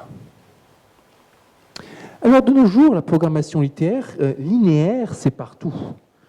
Voici quelques exemples que j'ai tirés d'un tutoriel trouvé en ligne. Ça peut être aussi bien le problème pour une production de vêtements, optimiser le type de cravate pour faire le profit maximal. Ça peut être optimiser un week-end publicitaire. Ça peut être gérer un portefeuille d'actions, et ainsi de suite. Toutes sortes d'industries, toutes sortes d'activités vont se ramener d'une façon ou d'une autre à optimiser une quantité linéaire sous des contraintes linéaires. Et là encore, on retrouve encore et toujours cette phrase de Poincaré, donner le même nom à des choses différentes. Alors, la programmation linéaire, ça ne résout pas tout, et c'est une direction de recherche importante de nos jours que de faire de la programmation non linéaire. Mais c'est considérable le nombre de problèmes qui sont résolus avec cette technique mathématique et avec les outils développés par Kantorowicz et les autres qui ont travaillé dessus. Et bien sûr, il y a des programmes informatiques qui calculent les solutions automatiquement de nos jours, nombreux programmes. N'empêche que les théoriciens sont toujours nécessaires pour comprendre dans quelle théorie utiliser quel programme, dans quel cas de figure, et puis qu'est-ce qu'il y a derrière, qu'est-ce qu'on peut faire et qu'est-ce qu'on ne peut pas faire. Alors, voilà, je vous ai raconté 3 histoires. Là, on a vu qu'il y avait des points communs à toutes ces histoires. On a vu cependant qu'il y avait aussi des grosses différences. Ce n'est pas le même sujet, ce n'est pas les mêmes applications, ce n'est pas les mêmes époques, ce n'est pas les mêmes techniques mathématiques. Et quelque part, ça pourrait paraître un peu décousu quand même, cette histoire, avec d'une part Kantorowicz et les problèmes d'optimisation de coûts, Riemann et ses problèmes de forme des triangles, de géométrie courbée, Boltzmann et ses problèmes d'entropie des gaz. Et on pourrait se dire que, quelque part, on aimerait bien qu'il y ait un lien plus développé entre ces histoires. Eh bien, il se trouve que le lien, il existe. Et le lien, un lien très développé, il a été découvert vers 2000, quelque chose comme ça, par un groupe de mathématiciens dont je faisais partie. Ça a été une surprise considérable et extrêmement féconde. Même si ce sont des problèmes différents, mathématiquement différents, au niveau des techniques mathématiques, il y a un lien profond entre ces trois idées. Et ce lien, il n'est pas venu parce qu'un jour, quelqu'un a réfléchi et s'est dit « Ah, j'ai compris ». Les gens, peut-être, ils ont en tête que c'est comme ça qu'on fait de la science, souvent. On est savant, on réfléchit, on a un problème en tête, on lit de la science, on fait de la science, expérience, conclusion. Ah, ça y est, et puis le prix Nobel. C'est pas comme ça que ça marche. Et n'importe qui a fait un peu de recherche sait que les découvertes viennent toujours avec beaucoup de faux pas, de coups de chance, de coups de malchance, de choses qui ne tournent pas rond. C'est un peu comme ça, vous voyez. On se demande, on accepte le challenge, on se renseigne, ça ne marche pas, on recommence, c'est pas tout à fait... des résultats extraordinaires, mais non, mais c'est de la daube complète, alors on recommence, oh là là, mais qu'est-ce qui se passe, mais c'est pas possible, ça marche, non, ça marche pas, oui, non, ça marche, ça marche, oui, mais finalement, on a découvert ça il y a 50 ans. Alors on recommence, on fait tout le trajet, et puis de temps en temps, il y a quelque chose qui sort de ce processus, il y a quelque chose qui finit par sortir. Dans la vraie vie, c'est un peu comme ça. Sauf qu'il faut imaginer qu'il y a toutes les histoires de tous les chercheurs qui sont entremêlés comme ça. Et il faut imaginer tous ces anneaux qui s'entremêlent les uns les autres, et les rencontres entre individus et les coups de chance et de malchance qu'ils ont en se discutant, en parlant entre eux, vont amener à ces rencontres entre concepts. Les rencontres entre concepts, très souvent, ça vient de rencontres entre individus, entre êtres humains. Dans mon cas, rencontre fondamentale avec deux collaborateurs, Félix Otto, mon collaborateur allemand, maintenant en poste à Leipzig. À l'époque, il était en poste à Santa Barbara, et après une première rencontre en France, on était allés travailler ensemble un petit peu à Santa Barbara. Et sur des problèmes qui reliaient l'entropie et les questions liées à l'équation de la chaleur. Et puis, le deuxième collaborateur fondamental, John Lott, rencontré en Californie, à Berkeley, en 2004. Tout à l'heure, vous avez parlé de mon séjour invité à Berkeley. C'était en 2004, ouais. Et j'ai passé un semestre là-bas. Ça, c'est le beau campus de Berkeley, où il fait toujours beau. Ça, c'est le très laid bâtiment de mathématiques. Il est célèbre. On dit même que les mathématiciens sont chanceux parce qu'ils ne voient pas le bâtiment dans lequel ils travaillent. Et quand vous y êtes, vous vous rendez compte que c'est pas vrai. Ils sont pas chanceux parce que le bâtiment, en plus d'être laid, il est mal conçu. Il a cette architecture en couche qui fait que les gens ne se rencontrent pas parce que ils sont les uns en dessous des autres. Il n'y a pas d'espace de rencontre, pas d'espace de communication. Et j'étais là en 2004, invité à Berkeley. Alors dans de belles conditions, puisque j'avais pas d'obligation d'enseignement, pas d'obligation administrative. Il fallait juste que j'assiste à un déjeuner une fois par semaine avec les autres collègues du Miller Institute, voilà, pour discuter un peu. C'était ma seule obligation, et pour ça, on me payait 3 fois mon salaire français. Et pourtant, c'était pas super, parce que je rencontrais personne, et il y avait tous ces grands chercheurs de l'université de Berkeley, je savais qu'ils étaient là, mais je les voyais jamais. Jusqu'à ce que débarque John Lott, qui était en visite au Mathematical Sciences Research Institute, juste à côté, en haut de la colline à Berkeley. Et il arrive, oui, j'ai lu votre article avec Félix Otto, entropie, tout ça, on va appliquer ça à des problèmes de géométrie non euclidienne, un super programme et tout ça. Je dis, bon, vraiment? Et puis on s'est mis à travailler dessus, effectivement, et le résultat de la collaboration a dépassé nos espérances.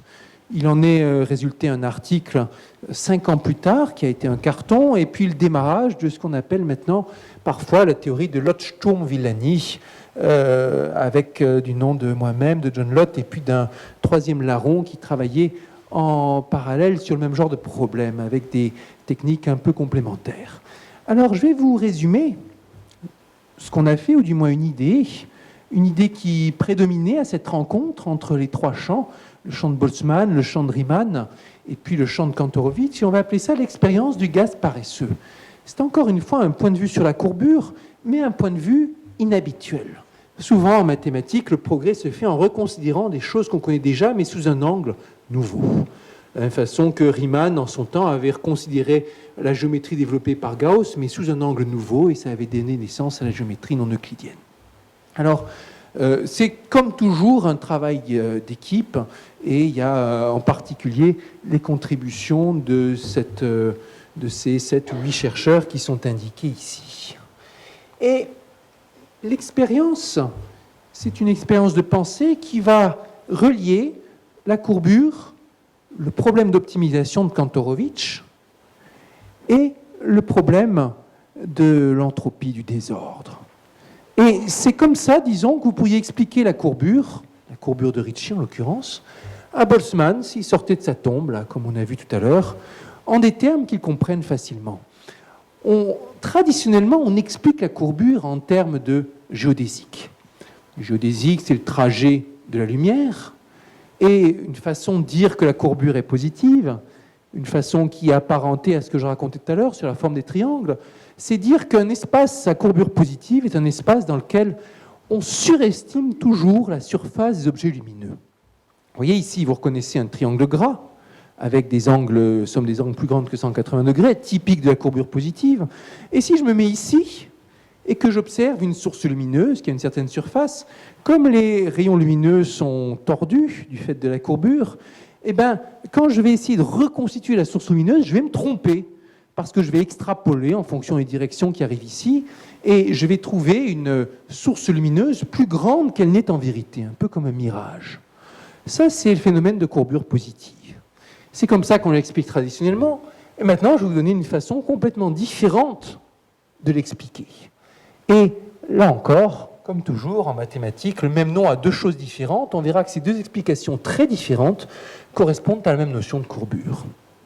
Donc, expérience du gaz paresseux, vous avez un gaz qui est là, et puis il vous est donné avec une certaine des régions de haute densité et de basse densité.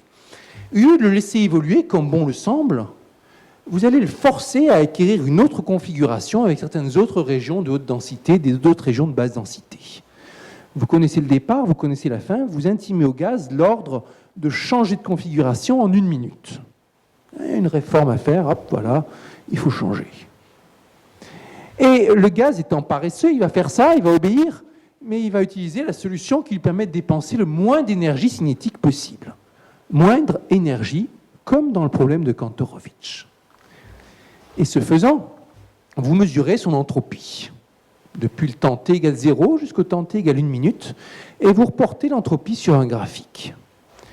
Eh bien, si cette courbe de l'entropie en fonction du temps, c'est toujours une fonction concave du temps, ça veut dire que vous êtes dans un espace à courbure positive. Et vous voyez comme tout s'imbrique. Du fait que le gaz veut dépenser le moins d'énergie possible, les différentes particules vont suivre des chemins de plus basse énergie, des courbes géodésiques. Du fait qu'on est en courbure positive, ces géodésiques, elles ont tendance à se rapprocher après s'être écartées. Comme vous vous souvenez sur la sphère, les 2 géodésiques, elles se rencontraient une fois, et puis elles s'écartaient, et puis elles se rencontraient à nouveau. C'est un peu comme ici. Donc elles sont plus écartées au milieu. Comme elles sont plus écartées, le gaz est plus étalé. Comme le gaz est plus étalé, son désordre est plus grand. C'est un peu comme tout à l'heure, quand on laissait le gaz envahir toute la boîte. L'entropie était plus grande quand le gaz envahissait toute la boîte. Ici, l'entropie est plus grande quand la densité est plus basse. Et voyez comment les 3 concepts s'embriquent pour lier courbure, minimisation de l'énergie et l'entropie. Alors évidemment, ça c'est qualitatif comme explication, ça ne vous dit pas exactement pourquoi l'entropie, comment et tout ça, mais c'est l'idée de départ qui est le point qui commence toute une théorie. Alors j'ai écrit tout un ouvrage qui est en grande partie basé là-dessus, qui développe cette histoire. C'était il y a 5 ans, 6 ans. Je suis en train de le réviser parce que les progrès ont été tellement considérables depuis 6 ans que le besoin s'est fait sentir d'ajouter un nouveau chapitre. Pas grâce à moi, mais grâce aux contributions d'une grosse dizaine de collaborateurs motivés, de contributeurs motivés. Un bouquin d'un petit millier de pages, et un bouquin qui résolvait certains problèmes de géométrie. C'était un problème qui semblait être purement de la géométrie, mais dans lesquels on n'avait pas la solution tant qu'on n'avait pas introduit ces concepts d'entropie et ces concepts d'optimisation. Comme je disais, souvent en mathématiques, les nouveaux concepts se rencontrent par le biais de la rencontre des personnes, et les nouveaux concepts vont permettre de résoudre des anciens problèmes. On est tellement conscient en mathématiques du rôle de ces rencontres qu'on a des institutions qui sont spécifiquement dédiées à faire se rencontrer les gens. L'Institut Henri Poincaré, que je dirige depuis quelques années, ce n'est pas un institut dans lequel il y a des chercheurs qui travaillent sur certains problèmes. C'est un institut dans lequel des chercheurs viennent sans jamais rester plus de 3 mois. Ils viennent, ils se rencontrent, on définit des programmes, on définit des thèmes, on invite des gens, il y a des colloques, il y a tout un système, différentes formules de rencontres. Ici dans la salle, il y a un organisateur d'un de ces programmes qui a pu y avoir dans cet Institut Poincaré. Et dans ces sujets, on va inviter des gens d'un peu partout dans le monde. Des spécialistes de ceci, de cela, ils vont se rencontrer. On ne sait pas ce qui va en sortir, mais on est persuadé qu'il en sortira des choses qu'on n'avait pas prévues et qui seront bien plus intéressantes que ce qu'on avait en tête. Et chaque année, il y a peut-être 500 chercheurs invités qui viennent là discuter de tel ou tel sujet. Des mathématiciens, des physiciens, physiciens théoriciens. Toutes sortes de personnes pour lesquelles le contact et la discussion jouent un rôle fondamental.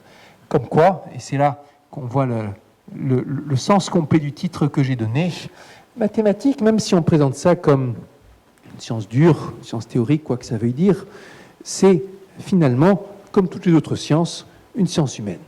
Je vous remercie.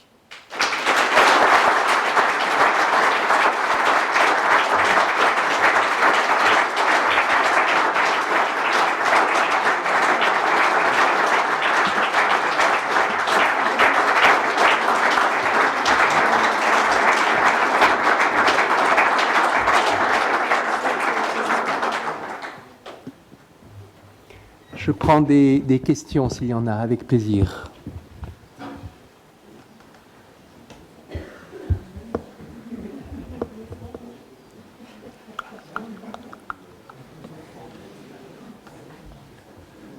Ici devant, au premier rang.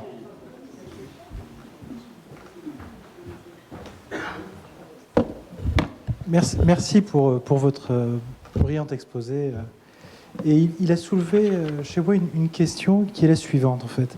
Vous avez démontré à quel point les mathématiciens faisaient avancer, je dirais, la discipline et, je dirais, la pensée humaine dans le cas des mathématiques, sans pouvoir connaître les applications de leur découverte, tout simplement. Souvent sans connaître à l'avance les applications. Bien sûr, oui, sans Très connaître. souvent, oui.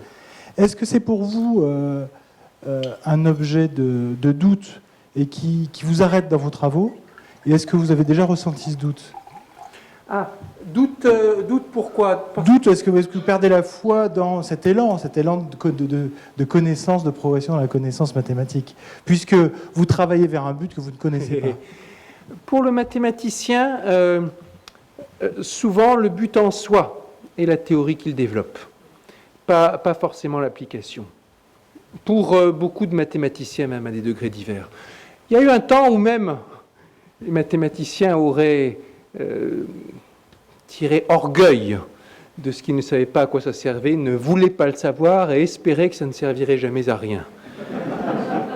Ce temps est révolu. Maintenant, les mathématiciens sont plutôt fiers quand ça a des applications. Mais pour la plupart, ce n'est pas la motivation première. En science, il y a un triptyque habituel. Décrire, comprendre, agir. Agir peut être reproduire, peut être prédire, etc. Dans la démarche du mathématicien, très clairement, c'est la phase comprendre qui est la plus valorisée et la plus motivante. Le mathématicien, ce qu'il veut, c'est vraiment comprendre les relations, les objets, les façons de calculer, tout ça, et après passer le flambeau à d'autres. Ils peuvent être des physiciens, qui peuvent être des ingénieurs, qui vont utiliser ces concepts. Parfois, c'est peut-être aussi comprendre, comme dans le cas de Kantorowicz, comprendre ce qu'il y a derrière les applications ou les techniques qu'utilisent certains. Dans la théorie des ondelettes, l'une des variantes modernes de l'analyse harmonique, de la décomposition en ondes élémentaires, il y a eu le besoin de formaliser mathématiquement une approche qui était utilisée de manière empirique par des ingénieurs spécialistes d'exploration pétrolière. Il y a des exemples comme ça. Mais pour le mathématicien, principalement, le but, c'est comprendre.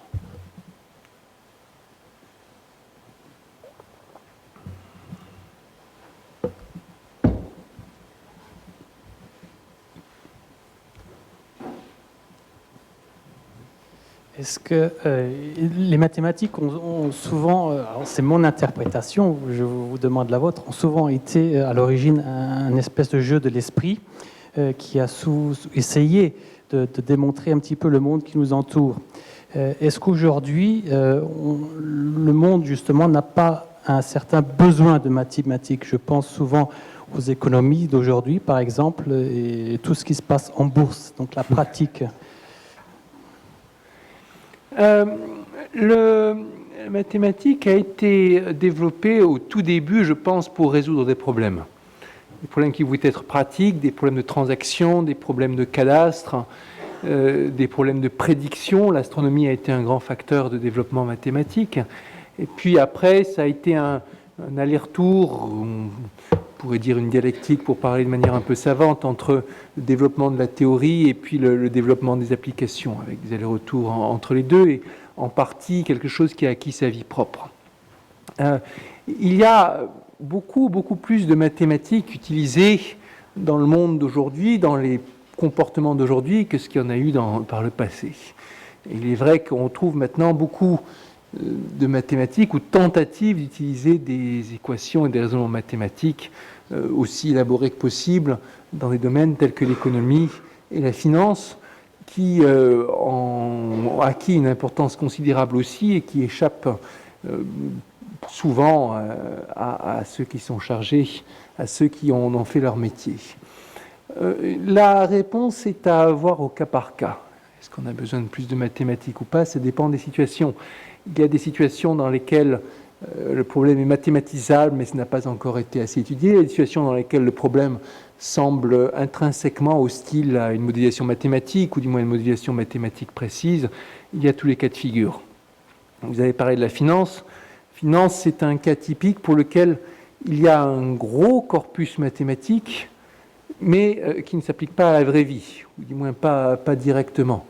En finance, on fait toutes sortes d'hypothèses simplificatrices qui permettent d'avoir beaucoup de formules, de faire des calculs, de faire des actions, mais les hypothèses en question, elles sont quasiment jamais remplies.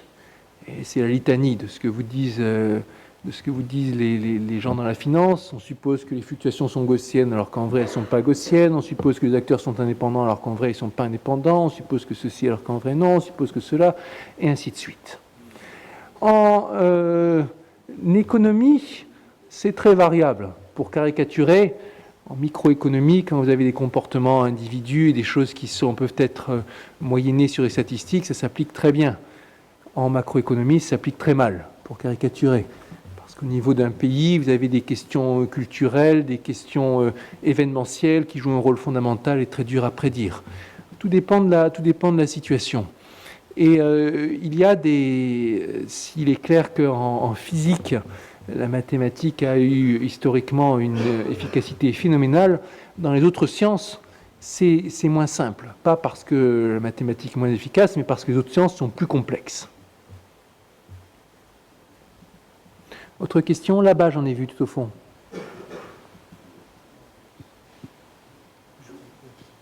Bonjour, j'aimerais rebondir sur un élément que vous avez évoqué. Plus fort, s'il vous plaît. D'accord. J'aimerais rebondir sur un élément que vous avez évoqué, qui est la rencontre entre les scientifiques en général, les mathématiciens en particulier, et par exemple l'industrie. Vous évoquiez le cas du contreplaqué, et également le fait que de plus en plus de mathématiciens souhaitent connaître l'usage pratique de ce sur quoi ils travaillent. J'aimerais savoir, de votre point de vue, si les vecteurs ou les lieux de la rencontre et de l'échange, de ce point de vue-là, existent suffisamment aujourd'hui, ou pourraient être développés, ou si vous auriez des idées de pistes, par exemple, pour améliorer ce nouvel état d'esprit. Les lieux, ce sont, dans le désordre, les universités, les pôles de compétitivité, les instituts de recherche. Le lien est certainement améliorable. J'espère bien, par exemple, qu'à l'Institut Poincaré, on va se développer dans cette direction. En tout cas, on a un projet d'agrandissement, de développement, dans lequel une des faces est le développement d'interactions, conférences, par exemple, à destination de l'industrie ou de problèmes croisés, de type d'industriels qui posent des problèmes et des mathématiciens qui se renseignent sur le genre de problématiques. On a déjà fait des expériences comme ça à l'Institut Poincaré à travers une agence maths entreprise qui a été fondée il y a quelques années. Donc il y a la situation est très perfectible, même si dans une certaine mesure, ce brassage se fait nettement mieux maintenant qu'il n'a pu se faire dans le temps. C'est important, ce concept de rencontre physique. Je veux dire, pour ce genre de problème, pour ce genre de questions, je ne crois pas à la possibilité d'espace virtuel. La pratique montre, en tout cas c'est mon expérience, que les espaces virtuels sont très efficaces pour la collaboration entre acteurs qui se connaissent déjà, mais pas pour la mise en présence, pour la rencontre d'acteurs qui ne se connaissent pas a priori. Je crois que c'est à moi. Vous avez expliqué tout à l'heure que, en fait, quand vous faites une découverte, ça veut dire qu'il y en a 3, encore plus, excusez-moi, plus fort, plus près en fait. Quand vous faites une découverte, ça veut dire qu'il y en a 3 nouvelles qui vont arriver, et qu'en fait, c'est ce que je symbolise par un espèce d'entonnoir, c'est-à-dire que plus on comprend et plus on sait les choses, plus on comprend qu'on ne sait rien, et plus on comprend qu'on en a encore plus à découvrir. C'est quelque chose que moi j'ai expérimenté au niveau du jeu d'échecs, qui est exactement la même chose, et ce qui peut conduire à des névroses et à de la folie.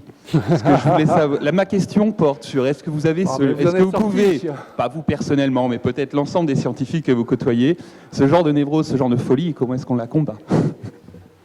Alors, ça c'est en vrai bien. Votre formule est exacte.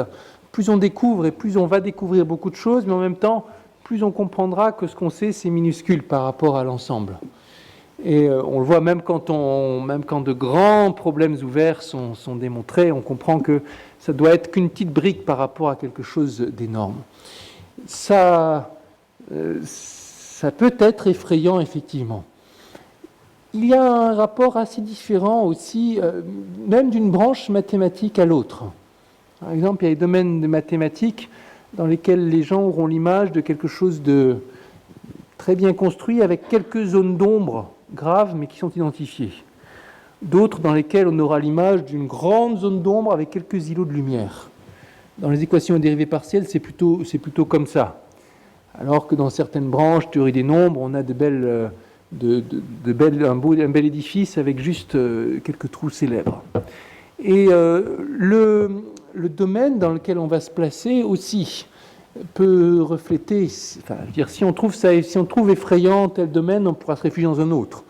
Même si on trouve effrayant tel problème, le fait qu'il y ait tellement de choses qu'on ne connaît pas, on peut toujours se limiter à améliorer quelque chose de déjà connu, en tout cas à restreindre soi-même son univers. Beaucoup de gens le font de manière plus ou moins inconsciente. Même chose au niveau du monde. On peut trouver que tout ce qui se passe dans le monde est quelque chose d'effrayant et se limiter à ce qui se passe près de chez soi. On peut comprendre que l'univers est quelque chose d'immensément dément, si l'on veut, avec ces distances phénoménales et tout ça, et l'oublier, on peut ne pas y penser. Peut-être vous connaissez cette série d'ouvrages, l'autostoppeur galactique, dans laquelle il y a un supplice qui consiste à punir les délinquants, les criminels, en les mettant dans une machine qui leur fait prendre conscience de leur place dans l'univers. Et aussitôt, ils deviennent fous, à moins d'avoir un ego monstrueusement développé, ce qui en pratique est impossible, sauf des êtres d'exception. Il y a un petit peu de ça. Une fois qu'on prend conscience de combien peu on connaît, on peut devenir fou, mais on n'est pas obligé d'affronter cette vérité d'une manière dramatique. Ouais.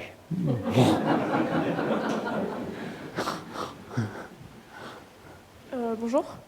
Donc, moi, ma question serait, déjà au début, vous avez dit qu'il y avait de plus en plus de mathématiciens aujourd'hui par rapport à avant. Et donc, j'aimerais savoir, est-ce que vous avez une idée de pourquoi et qu'est-ce qui motive les jeunes à devenir mathématiciens? Alors, premièrement, de manière assez paradoxale, s'il est vrai qu'il y en a de plus en plus, il y en a aussi de moins en moins qui sont motivés pour le faire. Du moins dans les sociétés occidentales. L'accroissement considérable, il vient du côté surtout des pays en voie de développement, en particulier en pratique du côté de la Chine et de l'Inde. Ce sont des pays dans lesquels le nombre de chercheurs augmente massivement. L'accroissement du nombre de chercheurs, il n'y a pas de mystère. Il y a un accroissement de la technologie, de la science de manière générale, du fait qu'on a besoin de mathématiciens un peu partout, du fait qu'on est embarqué dans toutes sortes de grands projets technologiques partout et que notre société est beaucoup plus technologique qu'avant. Et puis de ce que le champ des connaissances augmente, de sorte qu'on a besoin de plus en plus de spécialistes pour couvrir l'ensemble. En revanche, ce qui est paradoxal et pose du souci à beaucoup de gens, c'est la diminution du nombre des vocations. Des jeunes chercheurs, mais aussi des jeunes enseignants. Alors que, justement, il y en a plus besoin que jamais, peut-être. Si on vous demande, si vous demandez à des scientifiques quel est le problème numéro 1 pour eux dans la science en Europe, je pense qu'une bonne partie sera d'accord sur le fait que le problème numéro 1, c'est le renouvellement des générations de scientifiques. Et par exemple, surtout dans les filières théoriques, mathématiques, physiques, vous trouvez dans pas mal d'universités des filières dont l'existence même est menacée par le très faible nombre d'élèves par rapport au nombre d'enseignants. Ça ne sert à rien d'avoir des universités bien organisées et performantes s'il n'y a pas d'élèves à qui transmettre le savoir. Donc la question de la motivation, elle est délicate. Alors, qu'est-ce qui fait que que les jeunes manquent de motivation? On ne sait pas. On ne sait pas, c'est très dur à appréhender la motivation. C'est des grands mouvements culturels et tout ça. Justement, on pourrait penser que c'est un moment extrêmement motivant pour devenir scientifique. Il y a plein de théories se font à grande vitesse. Vous avez des choses qui se passent en ce moment, comme le développement de l'intelligence artificielle, qui est une réelle révolution, la biologie, l'informatique qui avance à toute allure, la mathématique qui continue à se développer, de même que les autres disciplines théoriques, les interactions entre sciences qui sont plus actives que jamais, et puis le dialogue entre théorie et technologie qui a repris. C'est vraiment une bonne époque pour faire de la science. Mais il y a un réel souci sur les vocations. C'est pour ça, on a besoin d'enseignants motivés, on a besoin de chercheurs qui se lancent. Le problème des carrières scientifiques, un des problèmes des carrières scientifiques, c'est que ça peut être effrayant parce qu'il est clair que c'est long et il est clair que c'est se spécialiser. Mais de nos jours, le monde a besoin de spécialistes. Le monde a besoin de spécialistes. Être spécialiste n'empêche pas de voir ce qui se passe autour de vous et de dialoguer avec toutes sortes d'autres champs de la connaissance. Mais le monde a besoin de spécialistes.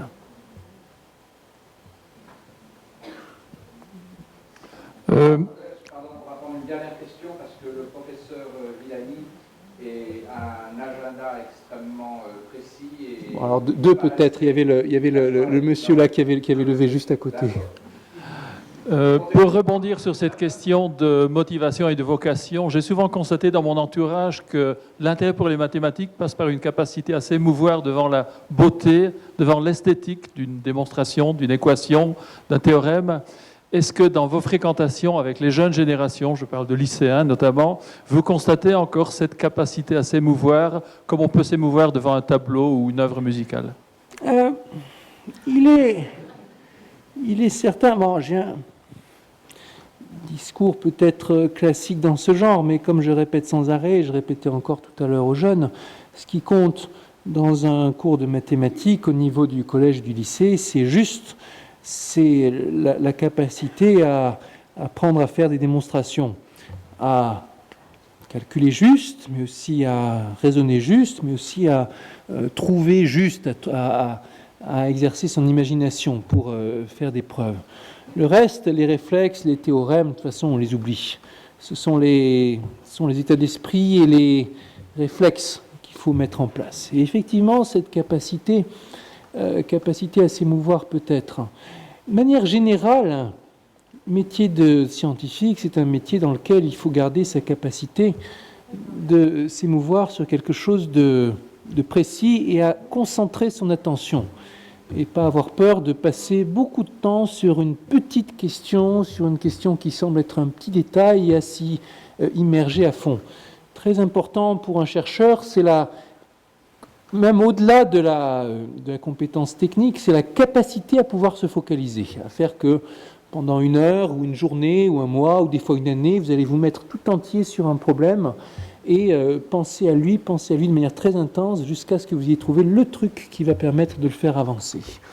Et effectivement, ce genre de choses, en tout cas je pense, pour y accéder à un petit peu de l'émotion qu'on a là-dedans, il ne s'agit pas, quand on est au niveau du lycée, de s'acharner pendant un mois sur un problème, mais au moins sur une heure ou quelques jours à chercher un problème, ce serait une erreur. C'est une erreur certainement de penser qu'on va rendre les choses plus attractives en les simplifiant. Si vous simplifiez la discipline, vous aboutissez à quelque chose de fadasse, quelque chose de simple. Pourquoi s'intéresser à quelque chose qui est donné tout cuit? S'il n'y a pas une notion de, quelque part, triomphe sur l'effort, même un petit effort, on n'arrive pas à quelque chose d'exaltant. Donc peut-être que l'une des clés est là derrière. En tout cas, ça fait longtemps que, un peu partout, je dis, comme d'autres avec moi, il faut remettre plus de démonstrations dans les programmes, il faut augmenter les horaires, il faut insister sur le fait que ce n'est pas le résultat qui compte, c'est la solution de l'exercice, il faut donner des exercices et encore des exercices et laisser les jeunes chercher, même s'ils ne trouvent pas, et puis etc., etc. Pour l'instant, ce genre de cri semble avoir eu peu d'effet. Mais les voies des éducations nationales sont impénétrables.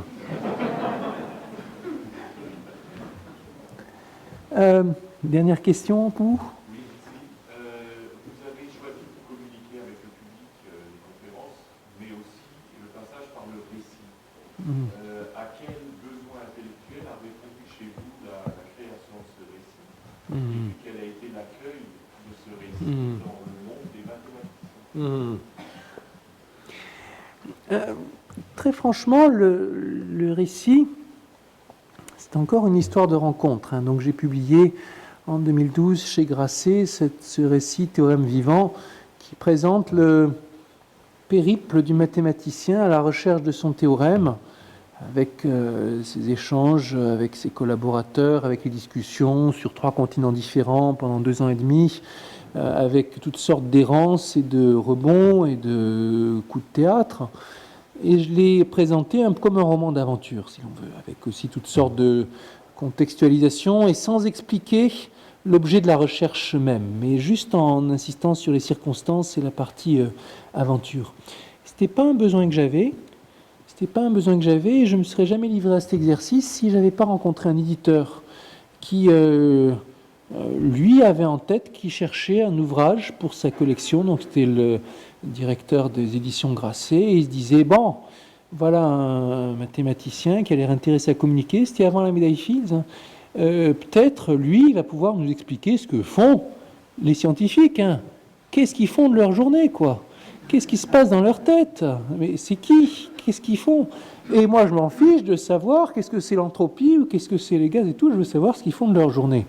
Et ça, c'était la discussion avec Olivier Nora. Et j'ai été très surpris, honnêtement, par cette idée. Moi, j'avais en tête d'écrire des ouvrages, oui, mais des ouvrages de vulgarisation. Peut-être des ouvrages qui parlent d'entropie, justement. Des choses comme ça. Et je me suis dit, c'est curieux, je ne sais pas comment faire, mais je vais réfléchir à la façon de faire. Et puis je me suis dit que, disons, je l'ai pris au sérieux, quoi. Je l'ai pris au sérieux, et puis je me suis dit qu'effectivement, si on passe notre temps à dire que la science est une aventure aux jeunes, montrons-le. Prenons un exemple. Alors j'ai imaginé de prendre une unité d'action, un théorème qui va être le but, comme une sorte de fil rouge, et je voulais qu'à travers ça, on rencontre un peu toutes les situations auxquelles le scientifique est confronté. Et j'ai eu la chance d'avoir cette aventure particulièrement tortueuse. Alors je me suis dit, je vais en extraire de là toutes les différentes situations. Quand vous soumettez votre article, quand il est refusé, quand vous discutez avec un tel, quand vous faites un séminaire, quand vous voyagez en colloque, quand vous n'arrivez pas à vous concentrer parce qu'il y a vos gamins, etc. Tout ce qui est en vrai le quotidien du scientifique. C'était pas un besoin au départ. Après, une fois que l'affaire était lancée, je veux dire, il y avait cette idée que c'était quelque chose de spécial. Et pour la première fois, j'allais essayer de montrer vraiment, complètement comment c'est le monde du chercheur et qu'il y avait une occasion d'avoir un rôle de témoin qui serait peut-être unique. L'ouvrage a été extrêmement bien reçu dans l'ensemble par le public. J'ai reçu des centaines et des centaines de courriers électroniques, de lecteurs vraiment enthousiastes. Il y a un biais, évidemment. Quand les gens sont enthousiastes, ils vous le font savoir. Quand ils sont déçus, ils ne vous le font pas savoir, ou peut-être ils le postent sur Internet. Mais c'est normal qu'il y ait un biais comme ça. Mais enfin, quand même, je pense sur 300 messages, peut-être, j'en ai reçu 2 de personnes qui n'étaient pas contentes. On ne comprend rien dans votre livre. Au contraire, les gens, dans l'ensemble, ont trouvé qu'il y avait quelque chose de vraiment particulier. Du côté des mathématiciens, je pense qu'il y a eu une réelle surprise au départ. Un peu de méfiance peut-être. Qu'est-ce que c'est que ça? Est-ce que c'est un coup médiatique? Comment c'est? Et puis après, ils se sont rendus compte, j'ai reçu pas mal de témoignages de la part de mathématiciens qui m'ont dit « Tout ce que tu racontes, c'est exactement ce que j'ai vécu, même si moi je fais de l'algèbre et toi des équations dérivées partielles, c'est tout pareil. » D'autres qui m'ont dit « J'ai eu l'impression de revivre les années où j'ai démontré mes grands théorèmes dans les années ceci et cela. » Et puis ils ont vu que ça marchait auprès du public, quoi. Il y en a qui m'ont écrit grâce à toi, et Thésard qui m'ont écrit grâce à ton livre, ma famille comprend enfin ce que je fais. Il y en a qui m'ont écrit ça y est, enfin on parle de nous, de la façon dont on travaille et tout ça. Il y a beaucoup de gens qui se sont fait offrir le livre, il y a des gens dans leur entourage qui en ont parlé, disant l'ouvrage, c'était un moyen pour les collègues scientifiques de parler, d'avoir une base pour alimenter les conversations avec les autres, pour communiquer. Ça a marché de ce point de vue-là, beaucoup mieux que ce que j'espérais moi-même. Ah ouais. Donc il y avait un réel risque, je crois, mais ça a vraiment bien marché. Voilà.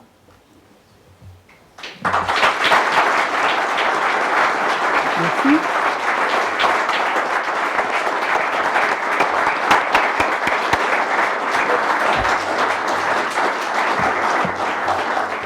Je suis absolument désolé de frustrer ceux qui avaient encore envie de vous poser des questions, mais vraiment vous êtes tenus par un horaire et on vous avait promis qu'on ferait bien attention à vos engagements.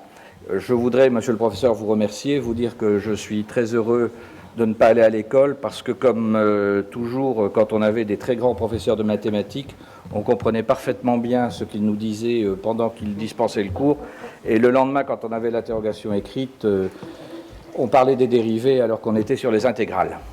Voilà.